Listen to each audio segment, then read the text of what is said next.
Hi friends, welcome back to my channel. So nominations promo అయితే వచ్చేసింది. ఇంకా ఈరోజు అయితే మనకు అందరికీ పండగే, ఎందుకంటే రచ్చ జరగబోతుంది. చాలా పృథ్వీకి నబీల్కి మధ్య చాలా అయితే రచ్చ జరుగుతుందని అయితే ఇన్ఫర్మేషన్ తెలిసింది. ఎందుకంటే పృథ్వీ ఎట్లయినా అగ్రెస్ అవుతాడు, ఎందుకంటే ప్రతి సీజన్లో ఒకరు అగ్రెసివ్ క్యాండిడేట్ ఉంటారు.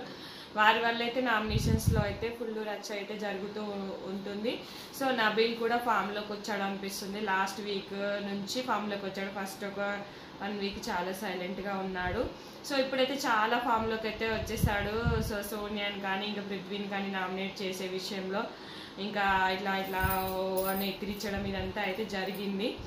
సో ఎవరిని నామినేట్ చేశారు, అలాగే ఈసారి ఎవరు ఎలిమినేట్ అవుతారన్నది కూడా ఈ వీడియోలో అయితే డిస్కస్ చేద్దాము. సో నబీల్ అయితే నామినేషన్స్లో సో అయితే చాలా బాగా అయితే మాట్లాడినట్టు నాకు అనిపిస్తుంది. కానీ ఎక్కువగా ఎక్కిరిస్తే అక్కడ ఏమైనా మిస్టేక్ జరగచ్చు. ఓవర్గా వెళ్తే, నార్మల్గా వెళ్తే మాత్రం కరెక్టేనా కానీ అనిపిస్తుంది. సో పృథ్వీని అయితే ఆదిత్య గారు నామినేట్ చేస్తారు, అట్లనే సోనియా నామినేట్ చేస్తారు. ఎందుకు అంటే సోనియా ఫస్ట్ 2 days 3 days ఉన్న సోనియా నాకు ఇప్పుడు కనిపించట్లేదు అని అయితే నామినేట్ చేశాడు. అదైతే నాకు కరెక్టే అనిపించింది. ఇంకా పృథ్వీ అయితే ఇన్సల్ట్ చేసావు నువ్వు నన్ను, నేను నీకు వార్న్ చేస్తున్నాను, నువ్వు కరెక్ట్గా ఉండు అన్నట్టుగా ఆదిత్య గారు అయితే చెప్తారు.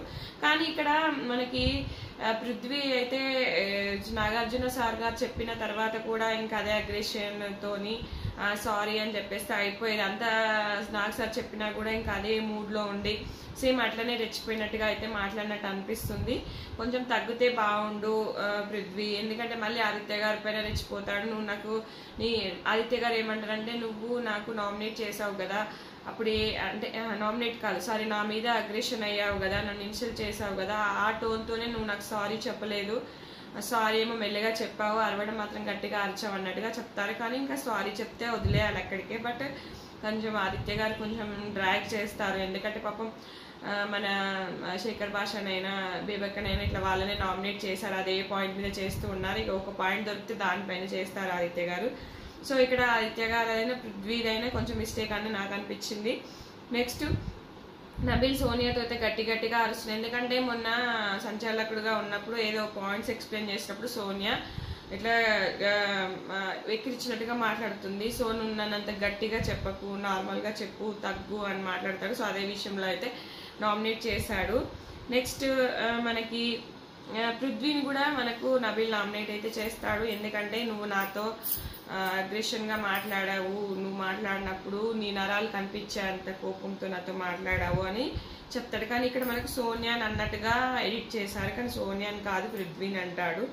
నెక్స్ట్ నైనిక నాగమణికంట నామినేట్ చేస్తుంది. ఎందుకంటే నీ కాన్ఫిడెన్స్ని నువ్వు ఎట్లా వాడుతున్నావు అంటే ఇతరులు డౌన్ అయ్యే విధంగా మాట్లాడుతున్నావు. అట్లనే నాకు తెలిసి నైనిక దోశ విషయంలో కూడా నామినేట్ చేసినట్టు అనిపించింది. ఎందుకంటే ఈ నైనిక, సీత, విష్ణు ముగ్గురు లైవ్లో మాట్లాడుకుంటున్నారు. ఎవరిని నామినేట్ చేయాలన్న విషయంతో మాట్లాడుకొని సేమ్ అదే మెంబర్స్ని అయితే నామినేట్ చేశారు. ఎందుకంటే నాగమణికంట అయితే టార్గెట్ అవుతున్నాడని అనిపిస్తుంది. ఎందుకంటే ఇంకా దోశ విషయం ఒకటి మొన్న వీడియో క్లారిటీగా అర్థమైంది కాబట్టి ఆ విషయంలోనే వీళ్ళు ముగ్గురు అయితే నామినేట్ చేస్తారు. నెక్స్ట్ నాగమణికంటని అయితే ఇంకా రెడ్ ఎగ్ విషయంలో ఇంకా అయితే రెడ్ ఎగ్ ఎవరికి ఇస్తాడు అన్న విషయంలో నాగమణికంట సీతతో కానీ నైనికతో కానీ విష్ణుతో కానీ ఏమంటాడంటే, రెడ్ ఎగ్ ఎవరికి ఇచ్చినా మళ్ళీ టాస్క్లో నిఖిలే గెలుస్తాడు అన్నట్టుగా చెప్పాడంట. అది వీళ్ళకి నచ్చలేదు, దాంతో నామినేట్ చేశారనమాట. నెక్స్ట్ ఆదిత్య సోనియాని ఫస్ట్ అది చెప్పేశాను ఆల్రెడీ.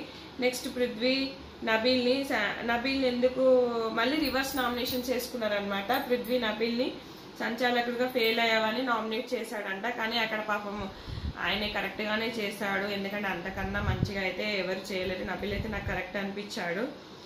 నెక్స్ట్ సోనియా ఎవరిని చేసిందంటే నబీల్ని ఆదిత్య గారిని చేసింది, విష్ణు ఆదిత్య ప్రేరణని చేసింది. నెక్స్ట్ ఆదిత్య గారేమో సోనియా పృథ్వీని చేశాడు.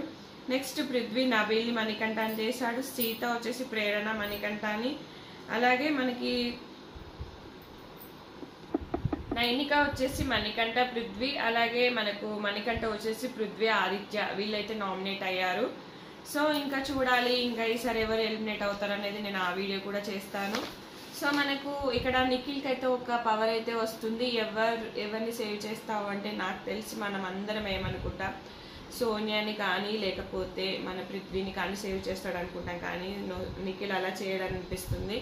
ఎందుకంటే సీత నామినేషన్లో లేదు కాబట్టి మేబీ నైనికాని అయితే సేవ్ చేయొచ్చు. ఎందుకంటే అక్కడ ఈజీగా నిఖిల్ ఎట్లాంటి వాడంటే ఫస్ట్లో సోనియా ఎప్పుడైతే మీరంతా ఫ్రెండ్స్ మీరు అనుకొని వచ్చారు అని యష్మిని ప్రేరణతో కలిపి అన్నది చూడు, అప్పటి నుంచి వాళ్ళని అవాయిడ్ చేశాడు. సో ఇప్పుడు కూడా సోనియాకి రెడ్ ఎగ్ ఎందుకు ఇచ్చావని మనకు నాగార్జున గారు అడిగారు కాబట్టి ఖచ్చితంగా సోనియాకి అయితే సేవ్ చెయ్యడు. సో నైనికాని సేవ్ చేస్తాడు, ఎందుకంటే ఆయన చాలా మైండ్ గేమర్. నిఖిల్ ఖచ్చితంగా పర్ఫెక్ట్గా ఆడతాడు, గెలుస్తాడు. సో ఖచ్చితంగా నిఖిల్ అయితే వాళ్ళనైతే సేవ్ చేయడు. సేవ్ చేస్తే మాత్రం చాలా ఘోరంగా అయిపోతుంటుంది. ఎందుకంటే ఫ్రెండ్స్ అన్న ఒక ఇది వచ్చేస్తుంది. ఇప్పటికీ ఆల్రెడీ వాళ్ళు అంటూ ఉంటారు సోనియా నిఖిల్ పృథ్వీతోనే ఉంటుంది అన్న ఇది ఉంటుంది కాబట్టి. సో కానీ ఈ ఎపిసోడ్ని చూస్తే నాకు ఏమర్థమైందంటే మణికంఠ ఎక్స్ప్లెనేషన్ ఎట్లా ఉందనేది సెకండ్ ప్రోమో వస్తుందేమో.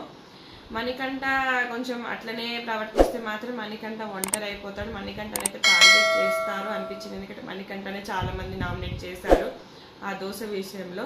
ఇంకా చూడాలి ఫ్రెండ్స్. ఇది ఫ్రెండ్స్ ఈ వీడియో నచ్చితే కనుక లైక్ చేయండి, షేర్ చేయండి. Thank you friends, thank you for watching.